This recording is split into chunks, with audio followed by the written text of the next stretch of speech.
নমস্কার, public news next চ্যানেলে আপনাদের জানাই স্বাগতম। সংবাদ পড়ছি আমি পল্লবী। স্বামী কংগ্রেস প্রার্থী হয়ে ভোট যুদ্ধে অবতীর্ণ হয়েছেন, তাই নিজেও ভোট ভিক্ষা করতে ধলাই বিধানসভা সমষ্টির বিভিন্ন এলাকা চষে বেড়াচ্ছেন। উল্লেখ্য, ধলাই বিধানসভা সমষ্টির নির্বাচনে কংগ্রেস দলের মনোনীত প্রার্থী হিসেবে প্রতিদ্বন্দ্বিতায় অবতীর্ণ হয়েছেন ধ্রুবজ্যোতিপুর কায়স্থ। তাই সামিল হয়ে প্রচারে বেরিয়ে পড়েছেন ধ্রুবজ্যোতিপুর কায়স্থের স্ত্রী মণিদীপাপুর কায়স্থ। তো চলুন পাবলিক নিউজ নেক্সট চ্যানেলের ক্যামেরায় দেখে নিই মণিদীপাপুর কায়স্থ কি বললেন। নমস্কার, আপনার নামটা কি? মণিদীপাপুর কায়স্থ।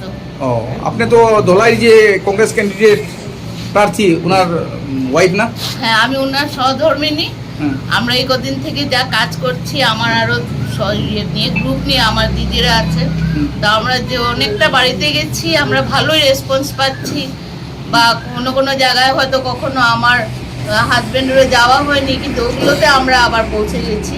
একবার না দুবার করে যাচ্ছে, ওনাদেরকে বলেছে। এইবার তো যাই মনে হয় যে ওদের মানে আমাদের সাথে ওনারা আছেন, ওনাদের কথাতে এটাই বুঝতে পারলাম।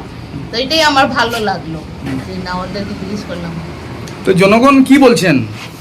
না, এবার জনগণ দেখেছি অনেক পাল্টে গেছেন আমাদের সাথে। কেন পাল্টালেন ওনারা?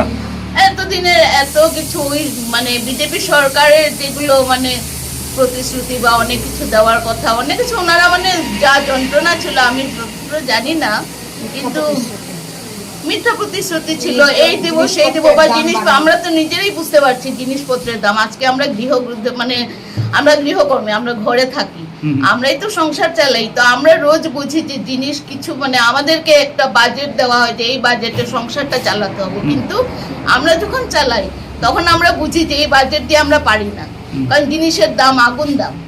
তো এইসবের জন্য এবার একটু মানে বদলানোর দরকার। এইটা প্রতি গৃহ মানে আমাদের সবকিছুরই দাম বেড়ে গেছে।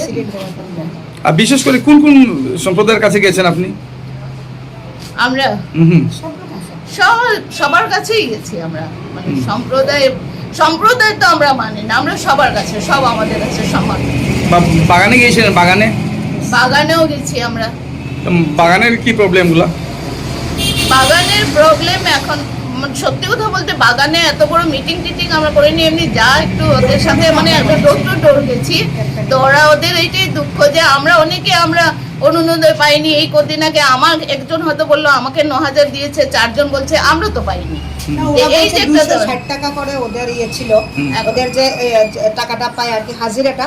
তো এটা কি হয়, মাঝে মাঝে কমতে কমতে 30 টাকা 40 টাকায় এসে যায়। এই কমপ্লেনটা বাগানিরা করলো, কেন আমাদের সাথে এরকম হবে? মাত্র 260 টাকা আমাদেরকে দেওয়া হয়, কিন্তু যখন কি হয় পাতা একটু কম ইয়ে হয়ে আসে, তখন আমাদেরকে হাজিরা গিয়ে দাঁড়ায় আমাদের 30,000 টাকা, 30 টাকা এবং 40 টাকা। এই কমপ্লেনটা আমরা বাগানিদের কাছ থেকে পেয়েছি। তো ওরা কি বললো? ওরা কংগ্রেস মুখ, ওরা এবার পরিবর্তন চাইছে যাতে ওদের ডেভেলপমেন্ট হয়, কারণ গত 5 বছরে ওদের খালি মিথ্যা প্রতিশ্রুতি দেওয়া হয়েছে, ডেভেলপমেন্ট কিছু হয়নি। এই জন্য ওরা এবার ডেভেলপমেন্টের জন্য ওরা পরিবর্তন করতে চাইছে। ঠিকই ভোট দেবে আপনাদেরকে? ঠিকই দেবে? হ্যাঁ, আমাদের বিশ্বাস বাগানের ভোট এবার আমাদের আসবে। আচ্ছা, আরেকবার আপনার নামটা কি বলেছিলেন? মণিদীপাপুর কায়স্থ। মণিদীপাপুর কায়স্থ।